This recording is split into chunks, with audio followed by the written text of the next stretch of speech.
हमने देखा है कि जब ये मामला सामने आया, हालांकि ये मामला पुराना है, ये मामला प्रकाश में आया। आप देखिए कि कितना जघन्य हत्याकांड था। जिस महिला का नाम वंदना कलिता है, उसने अपनी सास की हत्या की, अपने पति की हत्या की, और दोनों में एक अंतराल था, फिर भी वो आम एक जनजीवन जी रहे थे। ये काफी हैरान करने वाला है जब इस तरह की बातों को हम देखते हैं समाज के नजरिए से, तो लोग क्या सोचते होंगे। क्या एक आदमी सहज भाव से समाज में तमाम लोगों के साथ उठ बैठ सकता है, रह सकता है, जबकि वो हत्यारा है, एक हत्या कर चुका है, और फिर एक अंतराल के बाद वो फिर दूसरी हत्या करता है और फिर नॉर्मल लाइफ जीता है।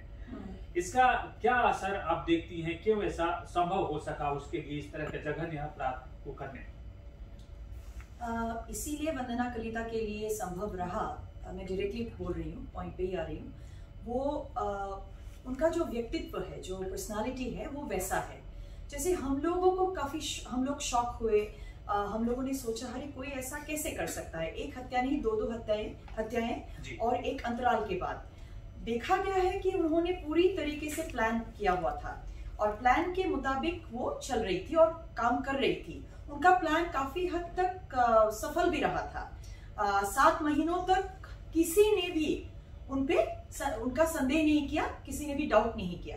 अभी बात यह है कि कैसे एक इंसान ऐसा कर सकता है, वो नारी हो या पुरुष हो, तभी कर सकता है जब उनका व्यक्तित्व ऐसा है, जब वो साइकोपैथिक पर्सनालिटी उनमें है, या जिसको हम लोग आजकल एंटी सोशल पर्सनालिटी डिसऑर्डर भी बोलते हैं।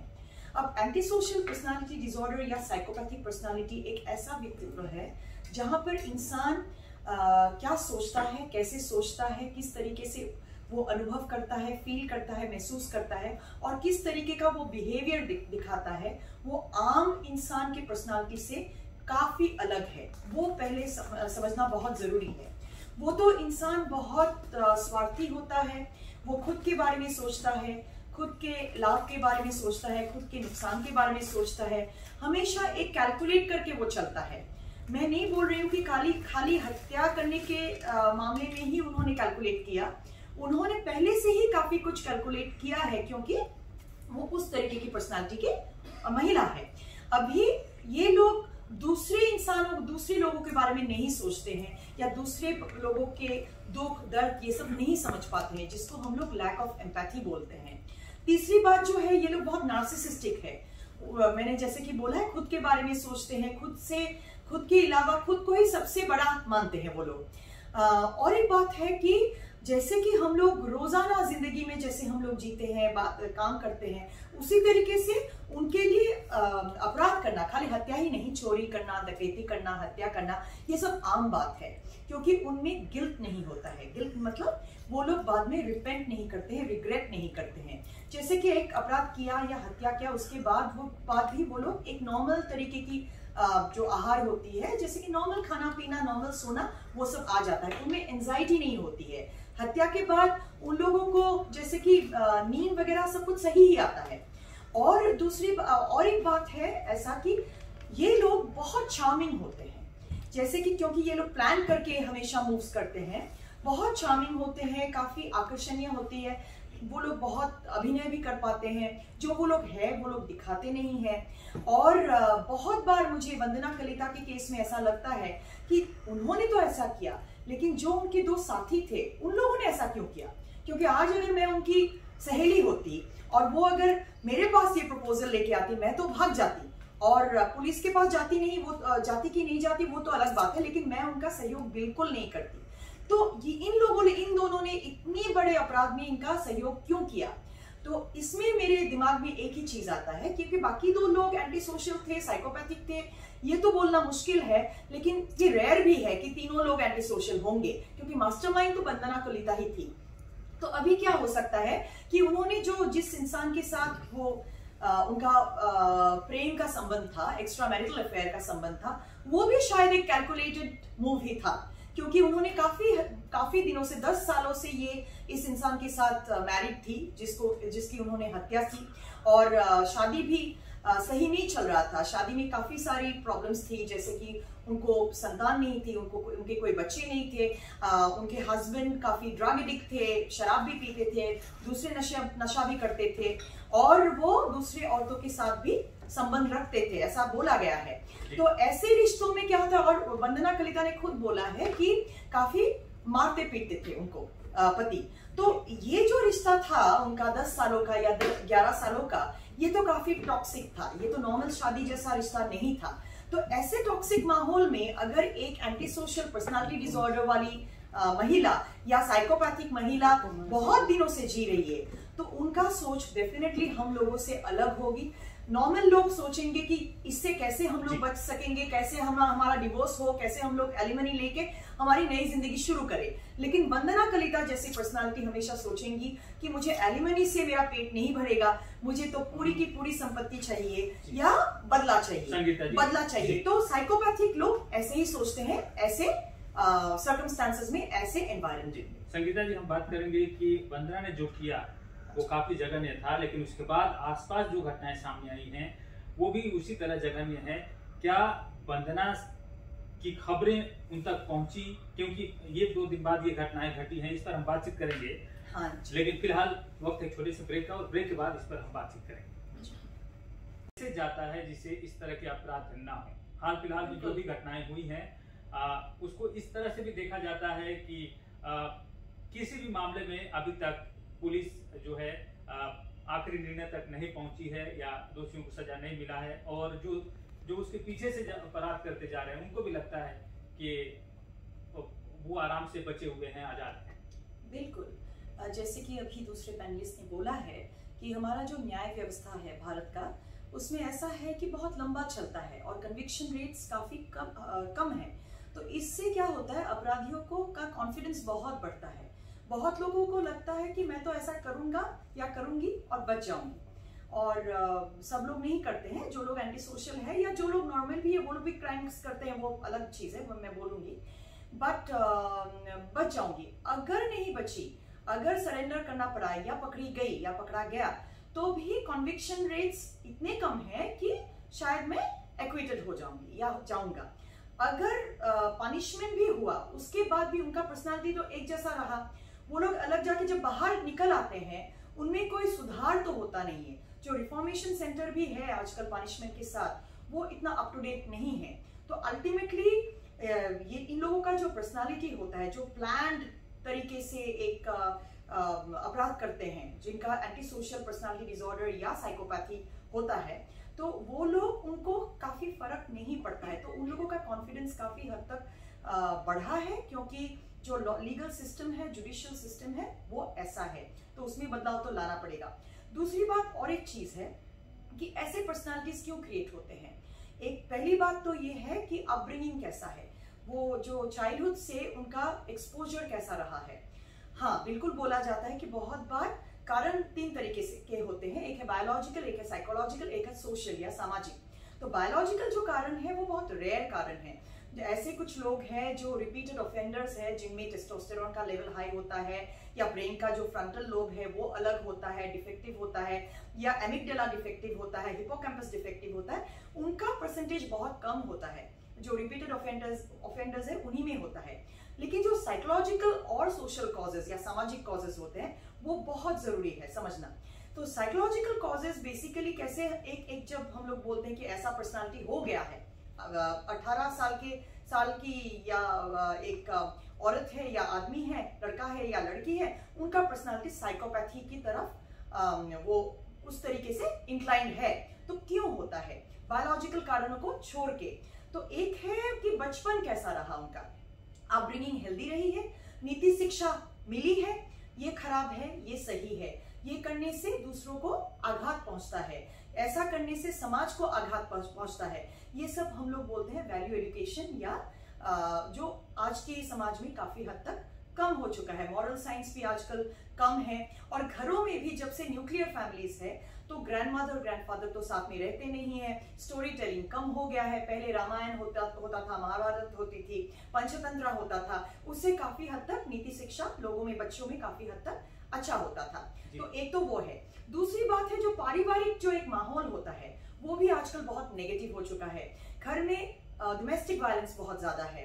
पिताजी शराब पीते हैं घर पे ही, बच्चा देखता है, माँ को मारपीट करता है या गाली गलौज होती रहती है, वो भी एक तरीके का वायलेंस है। तो बहुत बार बच्चा खुद भी तो एक अब्यूज से गुजर चुका होता है, सेक्सुअल हो या इमोशनल हो या फिजिकल हो। तो ऐसे बच्चों में पर्सनालिटी डिसऑर्डर्स बहुत ज्यादा होते हैं। और एक बात आजकल हम लोग बोलते हैं डिसिप्लिन के बारे में और क्वालिटी टाइम के बारे में। माँ बाप क्वालिटी टाइम देते नहीं है, क्वांटिटी तो होता ही नहीं है उनके पास, बहुत व्यस्त है। तो क्या होता है, बच्चे इंटरनेट के साथ बड़े हो रहे हैं, ओटीटी प्लेटफॉर्म्स पे जो क्राइम सीरियल्स आते हैं या जो मोबाइल फोन पे जो यूट्यूब में जो या टीवी पे भी जो क्राइम सीरियल्स देखते हैं वो लोग, उससे क्या होता है, क्राइम नॉर्मल जैसा दिखने लगता है, आम हो जाता है क्राइम, क्योंकि रोज देखा है, ऐसे देखते देखते बड़े हुए हैं। और एक बात, जो लोग 18 साल के ऊपर भी है, जिनको ऐसा लगता है कि अरे मेरे ऊपर तो बहुत अत्याचार हो रहा है, मुझे तो ऐसा दिमाग में आ रहा है कि मुझे मार ही देना चाहिए इसको, दिमाग में आना और करना वो बहुत उसमें एक फर्क होता है। लेकिन ऐसे जो ओटीटी प्लेटफॉर्म्स में आजकल वेब सीरीज आते हैं या जो ऐसे क्राइम सीरीज देखते हैं, तो वो लोग प्रोसीजर जो तरीका होता है एक क्राइम करने का, वो लोग सीख जाते हैं बहुत आसानी से और बार बार देखते हैं, इसीलिए नॉर्मल लगता है। और इसीलिए जो दिमाग में है वो क्राइम एक्चुअली रियलिटी में हो जाता है। इसीलिए हम लोग बोलते हैं कि वो भी एक जरूरी मुद्दा है, क्योंकि हम लोगों को डिस्कस भी करना है और क्या दिखाना है, नहीं दिखाना है, किस उम्र से दिखाना है। एक आम इंसान अगर कभी सडनली देखे तो उस पर इतना असर नहीं होगा, लेकिन एक इंसान ऑलरेडी उसके साइकोलॉजी में कुछ गड़बड़ है और उसका माहौल भी सही नहीं है, उसमें काफी हद तक ये एक प्रभाव रहता है। लास्ट जो बात है कि इसके बाद जो वंदना कलिता के केस के बाद इतना केसेस क्यों बढ़ रहा है, डेफिनेटली रिपोर्टिंग बढ़ रही है, वो एक कारण है, लेकिन क्यों बढ़ रहा है? हाँ, जब ऐसे क्राइम्स हम लोग देखते हैं, हम लोग डेफिनेटली रिस्पॉन्स जागरूकता बढ़ाने के लिए दिखाते हैं, लेकिन बार बार जब देखते हैं बहुत ऐसे फ्रस्ट्रेटेड लोग होते हैं। एक जो केस आपने बोला कि आवेश में आके टेम्पररी एक इमोशनल होके गुस्से में आके कुछ कर दिया, वो प्लान नहीं है, उसमें साइकोपैथी नहीं है। वो ऐसा हो सकता है कि इंसान को इतना गुस्सा आए कि वहां वो क्या कर देता है उसको पता ही नहीं चलता, लेकिन बाद में उसको गिल्टी भी महसूस होता है, रिग्रेट्स भी होता है। दूसरी बात, जो जिस औरत के बारे में आपने बोला, शायद वो बहुत फ्रस्ट्रेटेड थी, बहुत ज्यादा डोमेस्टिक वायलेंस फेस कर रही थी, लेकिन उसको वो हिम्मत नहीं मिल रहा था। वंदना कलिता के केस को उसने दूसरी तरीके से इंटरप्रेट किया, तो उसको लगा शायद इसके साथ भी ऐसा हुआ है तो मुझे भी ऐसा करना चाहिए। तो बहुत बार एक गलत मैसेज भी जाता है और लोग अलग अलग तरीके से इंटरप्रेट करते हैं। लेकिन दोनों केस में मुझे साइकोपैथी नजर नहीं आया, क्योंकि प्लान नहीं था।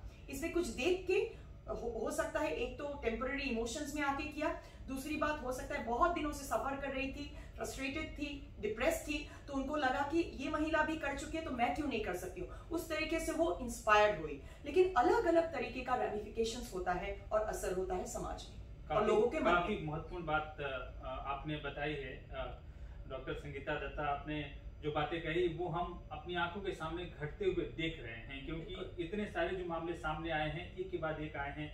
एक मामला जो सामने आ गया बीच में कि श्रद्धा मर्डर के बाद फ्रिज को लेकर कहानियां बनने लगी कि फ्रिज का साइज बड़ा और इस तरह के मीम्स बनने लगे, सामने आने लगे और इस पर कहानियां बनने लगी। लेकिन आपने जो कहा उसका और एक चीज, आजकल जैसे कंपटीशन, एक प्रतियोगिता हो गया है, जैसे कौन कितना बड़ा क्राइम कर सकता है, कौन कितना नीचे गिर सकता है। अरे इसने फ्रिज में रखा 7 महीनों तक, क्या वो पकड़ा भी नहीं गया, मैं कितना कर सकती हूँ। तो ऐसे भी क्रिमिनल्स का जो अपराधी है उसका कॉन्फिडेंस बहुत हद तक बढ़ता है। ये जो आपने कहा कि सोशल मीडिया, ओटीटी या जो भी प्लेटफॉर्म है जिस पर जो जघन्य अपराध हैं उसको लोग देखते हैं और उसको एक नॉर्मल एक तरह से वो समझ लेते हैं कि ये प्रक्रिया जो नॉर्मल है, मैं भी अपना जो है बदला इसी तरह से ले सकता हूँ, या पहले से उसके मन में कुछ चल रहा हो तो वो भी सोचता है कि इसी तरह से वो बदला ले सकता है। हम लोग उसी चीज को मेंटल फूड बोलते हैं साइकोलॉजी में। मेंटल फूड मतलब खाली खाना जो हम लोग खाते हैं उससे हमारे शरीर पे असर होता है, मन पे असर होता है, लेकिन हम लोग जो देखते हैं, सुनते हैं या घर पे जो देखते हैं, क्योंकि हमारे पेरेंट्स हमारे लिए रोल मॉडल होते हैं, समाज में जो होता है वो लोग रोल मॉडल्स हो सकते हैं, आदर्श व्यक्ति, लेकिन वो आदर्श क्या दिखा रहे हैं। और एक चीज जो हम लोग मेंटल फूड लेते हैं वो इतना ही टॉक्सिक है कि चारों तरफ हिंसा, फिर अपराध, ये सब अगर हम लोग रोज खाएंगे, वो ओटीटी प्लेटफॉर्म से ही हो या टीवी से ही हो, या जैसे घटनाएं हमारे चारों तरफ घट रही है वहां से हो, या घर के माहौल से ही हो, अल्टीमेटली हमारा दिमाग उसी तरफ जाएगा। तो इसका एक समाधान ये हो सकता है कि जल्दी से जल्दी इस तरह के अपराध करने वाले लोगों को सजा मिले, जिससे एक संदेश जाए। बिल्कुल विवेक संगनरिया जी, इस तरह के अपराध जो बढ़ते जा रहा है इसकी और एक चीज देखा गया है, आजकल अपराध इसीलिए बढ़ रहा है क्योंकि एक सोशल डिस्कनेक्ट क्रिएट हो गया है। आजकल एक घर में अगर अपराध होता है, किसी की हत्या भी हो जाती है, दूसरे घर को पता नहीं चलता है। हम लोग फ्लैट्स में रहते हैं, सब लोग अपनी खुद की जिंदगी को लेके इतना व्यस्त है कि जो हम लोग बोलते थे पहले कि हम लोग सोशल एनिमल्स है इंसान, तो वो बिल्कुल ना होने के बराबर हो चुका है। तो इसीलिए भी जो अपराधी है उनको काफी हद तक उनको बहुत अपॉर्चुनिटी अवसर मिल जाता है, इस तरह अवसर मिलता है। तो ये भी एक सोचने वाली बात है। फिलहाल वक्त एक छोटे से ब्रेक नहीं आ पाई, या थोड़ा 90 दिन के अंदर अगर नहीं हो पाए तो क्या तरीका होता है? उसको बेल होगा, लेकिन पुलिस के पास हमें पुलिस बाद में भी दे सकती है, चार्जशीट बाद में आएगी, लेकिन उसको बेल मिल जाएगा। ओके, इसमें जज की भूमिका क्या होती है? क्या जज अपने विवेक से अपराधों की गंभीरता को देखते हुए जजमेंट नहीं दे सकता? जी, ये संभव नहीं है जी। और एक चीज दिमाग में आया है actually, need for easy money, वो भी एक कारण है। लेकिन आजकल लोग बहुत आसानी से, उन लोगों को अमीर बनना है, हार्ड वर्क नहीं करना है, पैसा कहाँ से आता है करना है, कोई भी तरीका हो, अगर वो अपराध भी है वो लोग कतराते नहीं है। तो ये जो एक मटेरियलिस्टिक जो हमारा एक अप्रोच हो गया है जिंदगी की तरफ, तो उसकी वजह से भी अपराध बढ़े हैं। तो इसमें भी शायद वंदना कलिता की जो केस है, ये इन्वेस्टिगेशन हो रहा है अभी, लेकिन आगे जाके शायद ऐसा एंगल भी एक सामने आएगा। जी, इसमें आपने जो कहा वही बातें सामने आई है कि प्रॉपर्टी को लेकर इतना बड़ा जो हत्याकांड है उसने अंजाम दिया। हालांकि जो उसके साथ दे रहे थे, पुलिस ने बताया है, जो दिगंत बरा हैं गुवाहाटी डीसीपी, उन्होंने कहा कि जो उनके साथ दे रहे थे उनके हाथ कांप रहे थे और वो अपने हाथ से उनके शव के टुकड़े कर रही थी और वो खड़े थे, उन्होंने साथ दिया लेकिन वो उसमें शामिल नहीं थे। उस महिला ने शव के टुकड़े किए। सुभाष चंद्र से हम ये जानना चाहते हैं कि इस मामले में लोगों को लगता है कि अपराध कितना जघन्य है। लोग इस धारणा में बैठे हुए हैं